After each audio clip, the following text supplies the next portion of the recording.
Assalamualaikum warahmatullahi wabarakatuh. Nama saya Isnaini.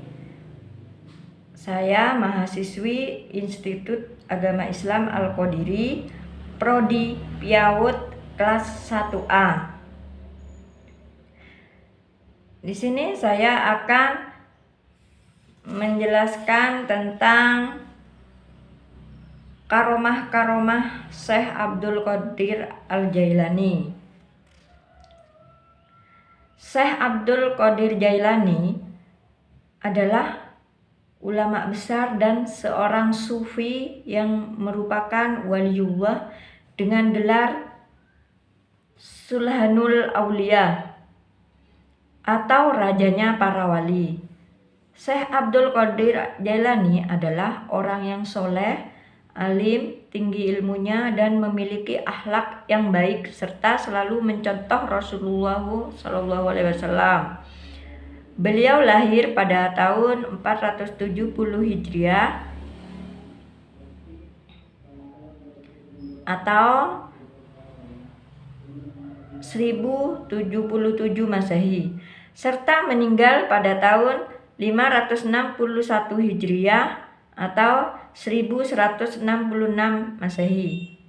Beliau juga merupakan pendiri tarekat Qadiriyah yang banyak dianut umat Islam di berbagai dunia.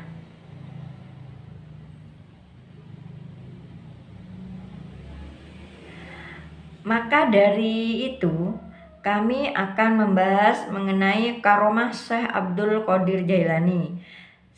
Semua manakib atau cerita keajaiban, kesaktian, dan kehebatan ini bisa terjadi karena kemuliaan Syekh Abdul Qadir Jailani, dan tentu saja semata-mata karena izin Allah Subhanahu wa Ta'ala, Tuhan yang Maha Kuasa atas segala halnya.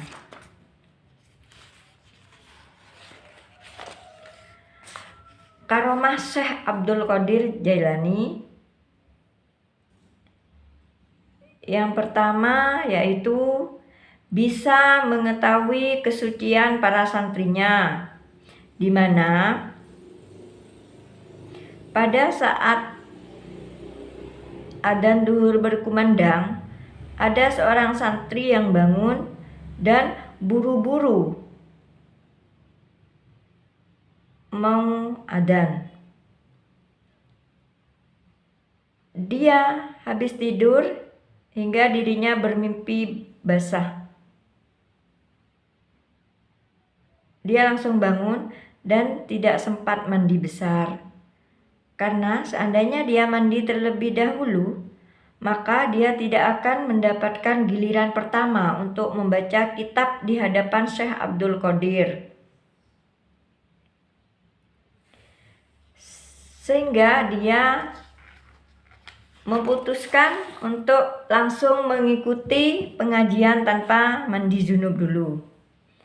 Santri itu langsung menghamburkan diri di masjid dan meletakkan kitabnya di dekat sejadah Syekh Abdul Qadir. Setelah sholat duhur selesai, pengajian pun dimulai. Santri dari Jilan itu langsung duduk paling depan sambil membuka kitab untuk dibaca di hadapan Syekh Abdul Qadir. Namun baru saja mau membaca kitab, tiba-tiba Syekh Abdul Qadir berkata, "Pergi mandi dulu, kau." Saat itu juga santri langsung keluar masjid untuk mandi. Jadi meskipun tidak diberitahu, Syekh Abdul Qadir tetap tahu apakah kondisi santrinya dalam keadaan suci atau tidak. Yang kedua, menghidupkan orang mati dari kuburan yang berusia 500 tahun. Di sini Syekh Abdul Qadir bertanya kepada orang Nasrani, mengapa Nabi Isa lebih sempurna dari nabi lainnya? Lalu orang Nasrani menjawab, Nabi Isa bisa menghidupkan orang yang sudah mati. Lalu Syekh Abdul Qadir memberi tantangan, jika beliau bisa menghidupkan orang mati, maka orang Nasrani harus masuk Islam. Lalu dicari kuburannya dan ditemukan kuburan yang sudah tua berusia 500 tahun lebih. Syekh Abdul Qadir cukup mengucap, "Kum bi'idnillah." Bangunlah kamu dengan izin Allah. Akhirnya Mayat tersebut terbelah, lalu dia bernyanyi, karena sedari hidup senang dengan menyanyi. Kaum Nasrani sontak tercengang, kagum, dan berubah keyakinannya langsung masuk Islam. Yang ketiga, menghidupkan kembali tulang belulang ayam. Di mana pada zaman dalam buku menyimak biografi pendiri Thariqah Al-Mu'tarobah,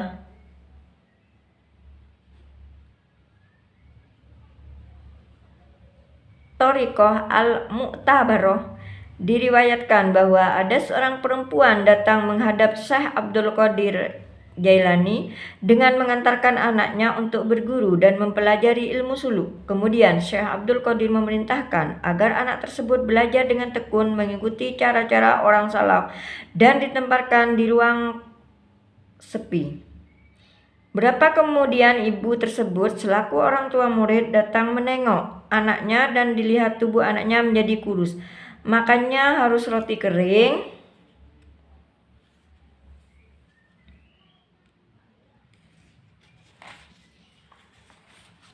dan gandum.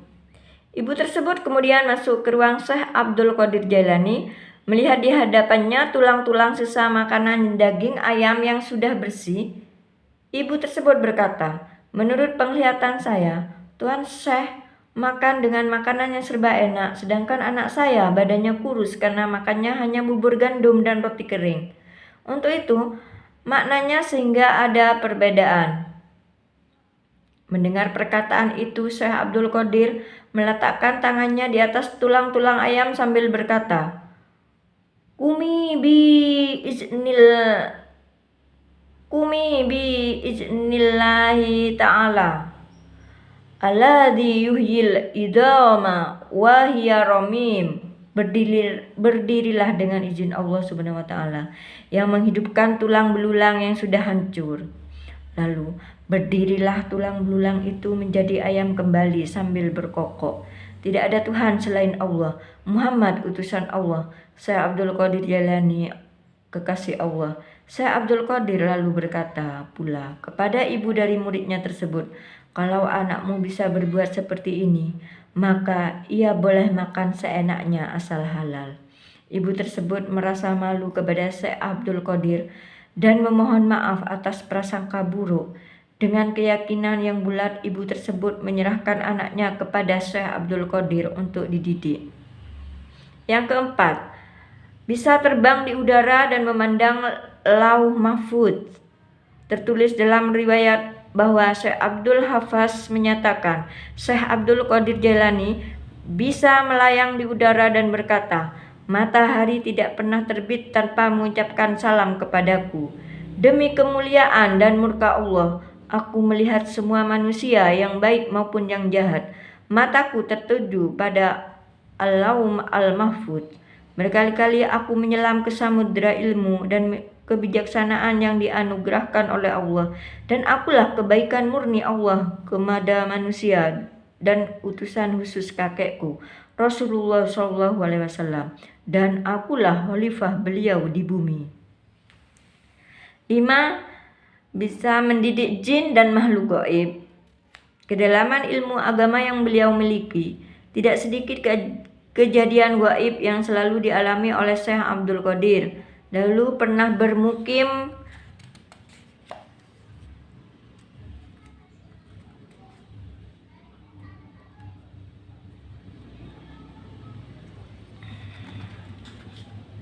di wilayah padang pasir tandus selama 25 tahun.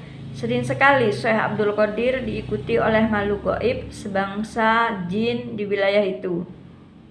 Bagi orang yang biasa tentu mungkin akan merasa takut bila setan-setan akan datang mengganggu. Namun berkat keagungan Allah, Syekh Abdul Qadir mampu mengajari ilmu agama kepada jin dan makhluk gaib lainnya. Jin itu dididik beliau agar bisa beriman dan mengenal Tuhannya, yaitu Allah Subhanahu wa taala. Yang keenam, berjalan cepat kilat. Syekh Abdul Qadir dahulu pernah bercerita tentang kondisi aneh yang beliau alami. Dahulu pernah beliau melakukan sebuah perjalanan panjang di padang pasir daerah Baghdad. Tiba-tiba hal mengejutkan terjadi pada diri beliau. Dalam kondisi tidak sadarkan diri, beliau lari dengan kencangnya hanya dalam waktu 1 jam perjalanan saja. Rasa aneh lantas terasa ketika beliau tiba-tiba telah sampai di daerah Sastar. Secara akal, hal ini tidaklah mungkin terjadi, dikarenakan jarak kota Baghdad dan Sastar umumnya hanya bisa ditempuh selama 12 hari perjalanan. Namun karena keajaiban Allah, Syekh Abdul Qadir bisa menempuhnya hanya dalam waktu 1 jam saja. 7. Menghidupkan seekor burung. Pada suatu hari ketika Syekh Abdul Qadir mengajar murid-muridnya, dalam majelis seekor burung telah terbang di udara di atas majelis tersebut sambil mengeluarkan suara yang mengganggu majelis tersebut. Maka Syekh Abdul Qadir pun berkata, "Wahai Angina, ambil kepala burung itu." Seketika itu juga burung tersebut jatuh dalam keadaan kepalanya telah putus dari badannya. Setelah melihat keadaan burung tersebut, Syekh Abdul Qadir pun turun dari kursi tingginya dan mengambil badan burung tersebut, lalu disambungkan kepala burung itu ke badannya. Kemudian Syekh Abdul Qadir berkata, "Bismillahirrahmanirrahim." Dengan serta-merta burung tersebut telah hidup kembali terus terbang dari tangan Syekh Abdul Qadir. Maka takjublah pada orang-orang yang ada di majelis tersebut, karena melihat kebesaran Allah Subhanahu wa taala yang telah ditunjukkannya melalui tangan Syekh Abdul Qadir.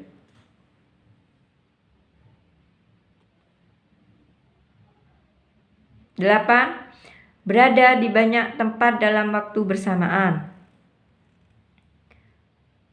Pada suatu hari di bulan Ramadan, Syekh Abdul Qadir diundang berbuka puasa oleh murid-muridnya sebanyak 70 orang di rumahnya masing-masing. Mereka berkeinginan agar Syekh Abdul Qadir berbuka puasa di rumahnya. Mereka tidak mengetahui bahwa di antara mereka masing-masing mengundang Syekh Abdul Qadir untuk berbuka puasa pada waktu bersamaan. Tiba waktunya berbuka puasa bertepatan Syekh Abdul Qadir berbuka puasa di rumah beliau. Detik itu pula di rumah muridnya yang 70 orang itu masing-masing dikunjunginya dan berbuka puasa tepat dalam waktu yang bersamaan. 9. Mengembalikan wanita yang diculik bangsa jin. Apabila malam telah gelap, engkau akan didatangi oleh beberapa kumpulan jin dengan berbagai rupa dan bentuk. Janganlah engkau takut. Apabila waktu hampir terbit fajar, akan datang pula raja jin dengan segala angkatan yang besar. Dia akan bertanya hajatmu. Katakan kepadanya yang aku telah menyuruh engkau datang bertemu dengannya.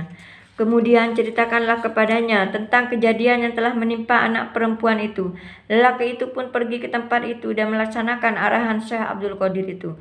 Beberapa waktu kemudian datanglah jin-jin yang mencoba menakuti lelaki itu. Tetapi jin-jin itu tidak berkuasa untuk melintasi garis bulan itu.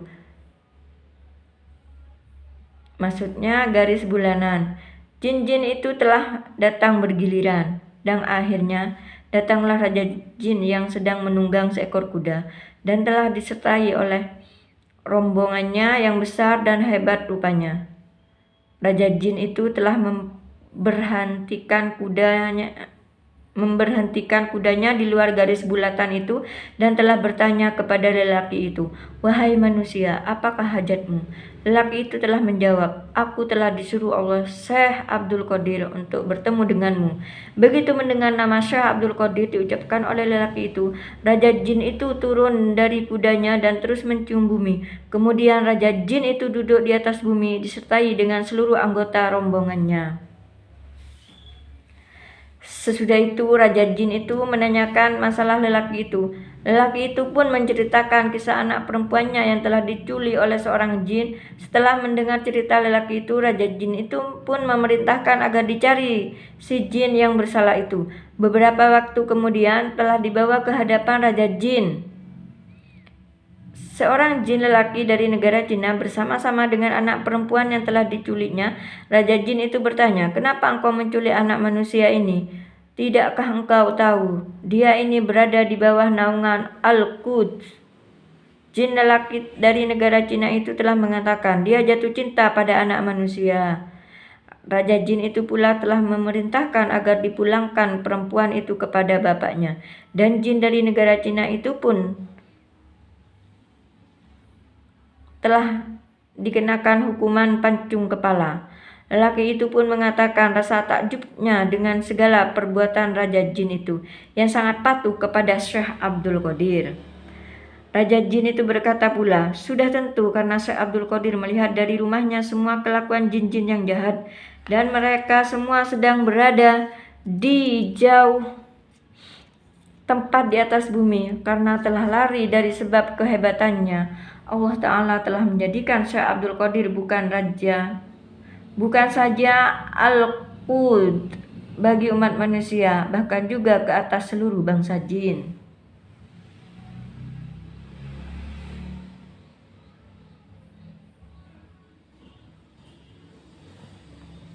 Sepuluh 11 bisa mengalahkan perampok dari jauh. Pada ketiga bulan Safar diriwayatkan Syekh Abdul Qadir pada waktu itu sedang mengambil wudhu dan memakai sepasang terompah. Setelah selesai menunaikan sholat 2 rakaat, beliau menjerit dengan tiba-tiba dan melemparkan salah satu dari terompah-terompah itu dengan sekuat tenaga sampai tak tampak lagi oleh mata. Setelah itu beliau menjerit sekali lagi, lalu melemparkan terompah yang satu lagi. Orang-orang yang berada di situ melihat dengan ketakjubannya, tetapi tidak ada seorang pun yang telah berani menanyakan maksud semua itu. 23 hari kemudian, sebuah kafilah telah datang kepada Syekh Abdul Qadir. Mereka, yaitu para anggota kafilah, telah membawa hadiah-hadiah untuknya termasuk baju, emas dan perak. Dan yang anehnya termasuk juga